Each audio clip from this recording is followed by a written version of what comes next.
नमस्कार मुलांनो. Good morning to all. सर्वांना सुप्रभात. मी साक्षी म्हात्रे तुमच्या या मराठी तासिकेमध्ये मनापासून स्वागत करते. आज आपण इयत्ता 9वीच्या अक्षरभारती पुस्तकातील मराठी व्याकरणाचा अभ्यास करणार आहोत.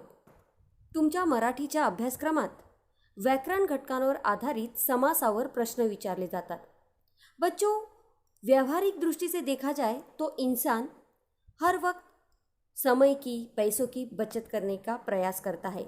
वैसे ही इंसान बोलते समय कुछ शॉर्टकट अपनाता है. आज उसी से संबंधित हम समास यानी क्या इसकी पढ़ाई करने वाले हैं. आज आपण व्यावहारिक दृष्टिकोनातून समास म्हणजे काय आणि समास हा व्याकरणाच्या दृष्टीने कसा महत्त्वाचा आहे हे अभ्यास करणार आहोत.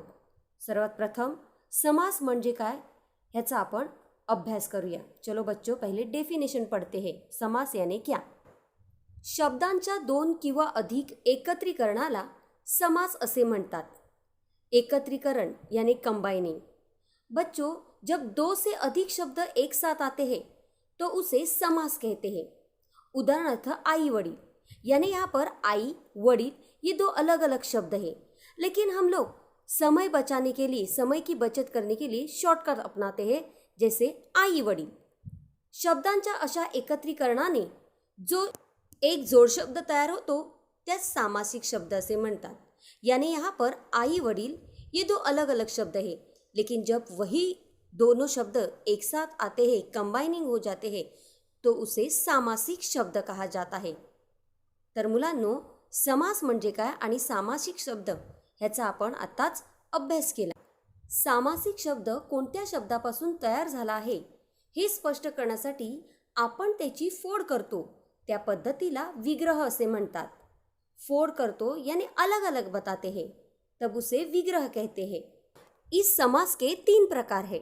समासाचे 3 प्रकार आहेत.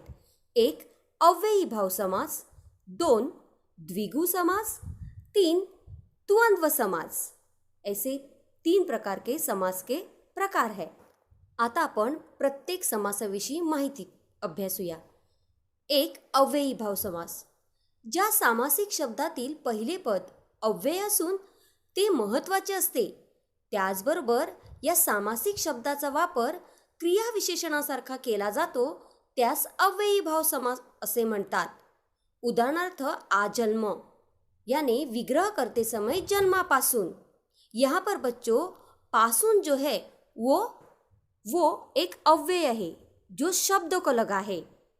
यहाँ पर जन्म ये मुख्य शब्द है और पासून विग्रह करते समय उसे लगाया है. उदाहरण दूसरा, प्रतिक्षण. क्षण ये शब्द है और प्रति यानी प्रत्येक क्षण. तो बच्चों यहाँ पर क्रिया विशेषण अव्यय भी बहुत महत्वपूर्ण है, इसीलिए ये है अव्ययी भाव समास. समास का दूसरा प्रकार है द्विगु समास. समासाचा दूसरा प्रकार आहे द्विगु समास.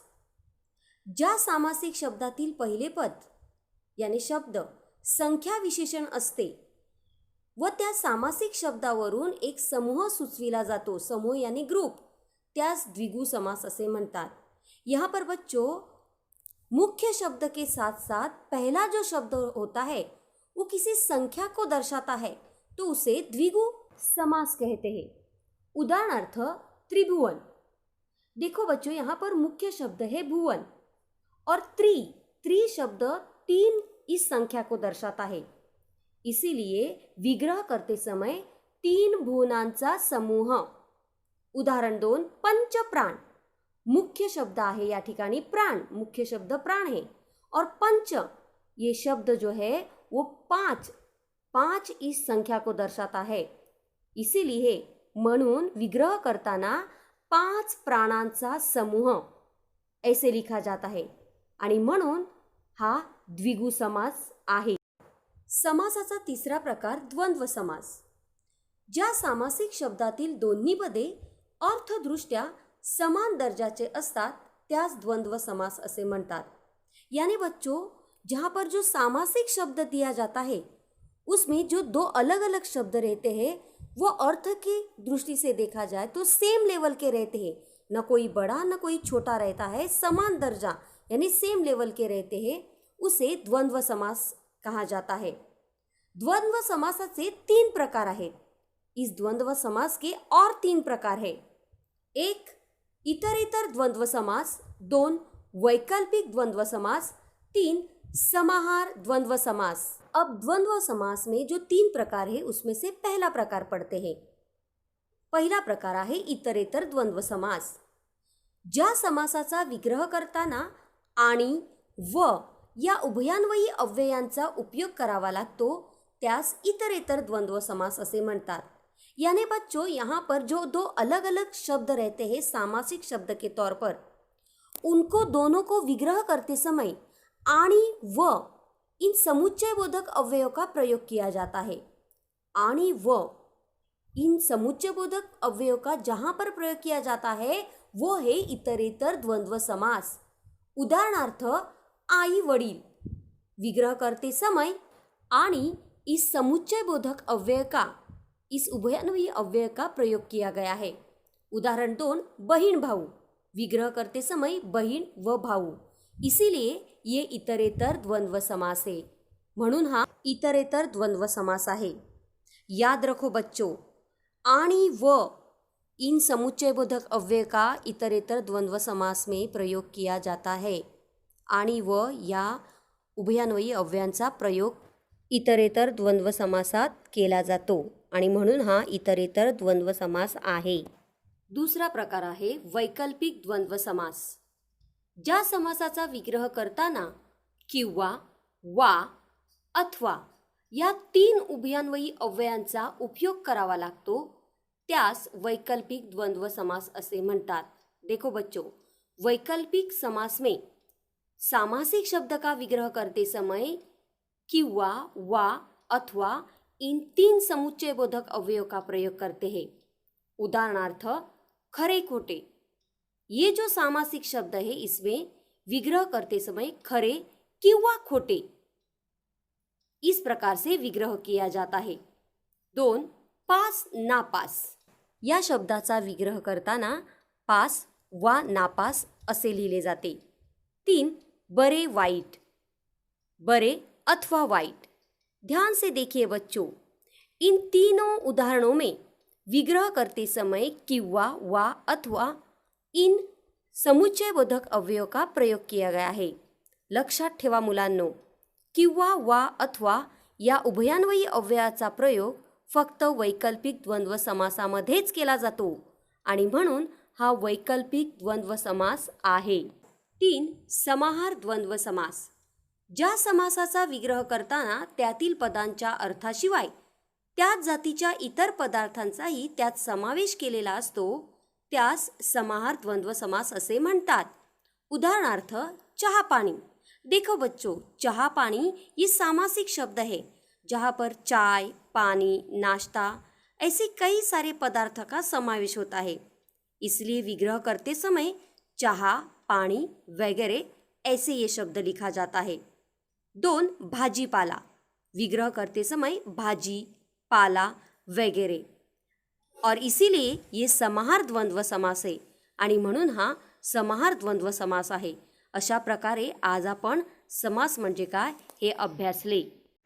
तर मुलांनो, तुमच्या प्रश्नपत्रिकेत समासावर आधारित कशा प्रकारे प्रश्न विचारला जातो याचा आता आपण अभ्यास करूया। मी या ठिकाणी समासावर आधारित एक प्रश्न तयार केलेला आहे। प्रश्न 1, खालील सामासिक शब्दांचा विग्रह करा आणि समास प्रकार ओळखा। यानी यहाँ पर बच्चों हमें सामासिक शब्द दिए गए हैं, यहाँ पर 9 शब्द, जिसका विग्रह करके हमें समास का प्रकार जो अभी हम पढ़े वो समास का प्रकार पहचान कर लिखना है। 1 हात पाय। आता ह्याचा विग्रह करताना या ठिकाणी येईल हात आणि पाय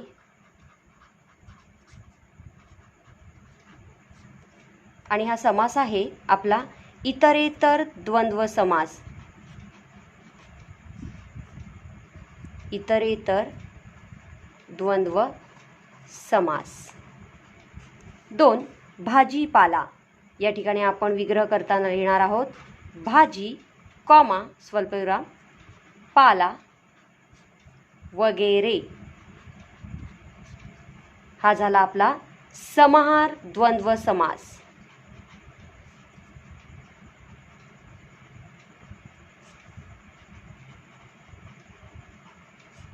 3 धर्म धर्म।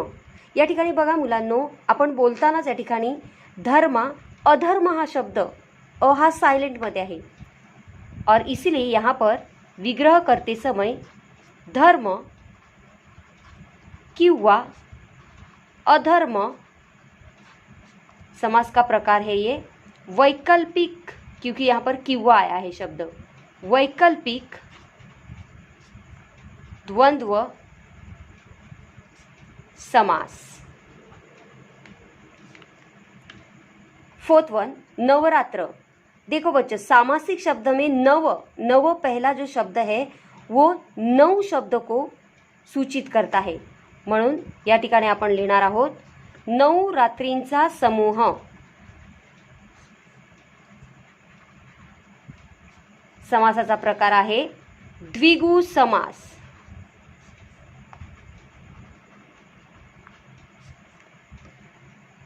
5th वन शहरो शहरी। शहरो शहरी यानी हर एक शहर में, म्हणून त्याचा विग्रह करताना लिहायचं प्रत्येक शहरी। आणि हा समास आहे अव्ययी भाव समास।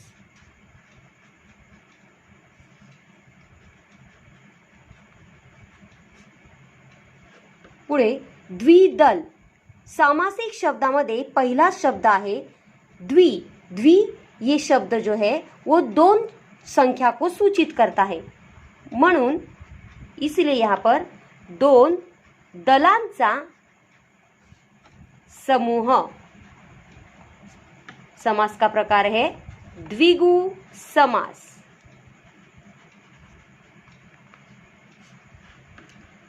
7th परिपूर्ण। हा शब्द येईल आपला पूर्णपणाने। समासाचा प्रकार आहे अव्ययी भाव समास।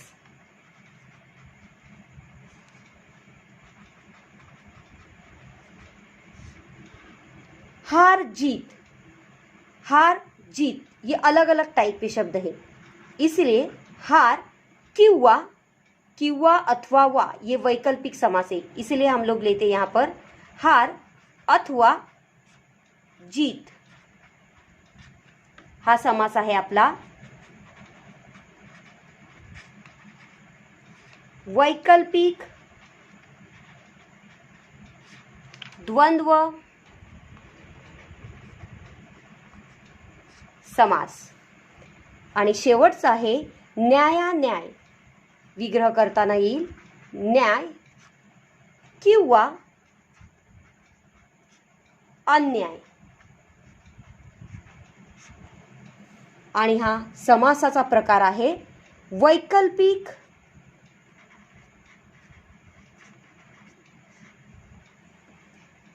द्वंद्व समास। अशा प्रकारे मुलांनो तुम्हाला प्रश्नपत्रिकेत समासावर आधारित प्रश्न विचारले जातात। या ठिकाणी आपण सोडून पाहिलेला है, यहाँ पर हम लोगों ने सॉल्व करके देखा है। आपको ये समास व्याकरण से संबंधित समास का टॉपिक सही ढंग से समझ में आया होगा। धन्यवाद।